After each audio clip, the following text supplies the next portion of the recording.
So how do you know if your plant is ready to adopt predictive maintenance?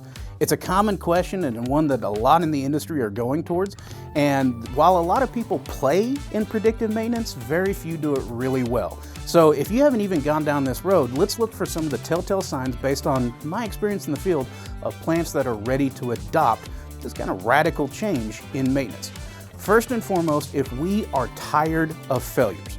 A lot of maintenance organizations get really good at breakdown maintenance or firefighting. Something breaks, we swarm it, we're replacing it. This means that we have more downtime. This means that we have expedited shipping costs. We have a lot of people out there trying to get things back up and going. And ultimately, while yes, we are finally producing something, we have wasted a lot of time, energy, and money in that process. So if we're wanting to get away from firefighting and understand what failures may be occurring and try to plan out these maintenance events, that is a great sign for predictive maintenance. Second, if we have already understood that not all machines are created equal. Some are more critical to the process, some are more critical in safety. So if we've already started treating machines differently based upon the importance to us, that's already one of the core tenets of predictive maintenance.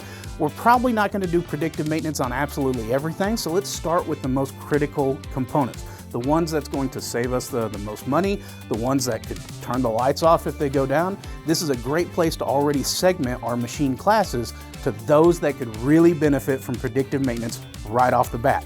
From there, we can expand the program to those that are less critical. But knowing which ones are critical first, great step.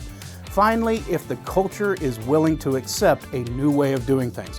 One of the great ways to see this, if maintenance and operations are on the same page talking about machine failures, operational stability, reliability as a whole, that shows that your culture is ready to adopt some of these more elevated maintenance practices. It's a great place to be because we're trying to eliminate friction not only within the machines, but within the people as well.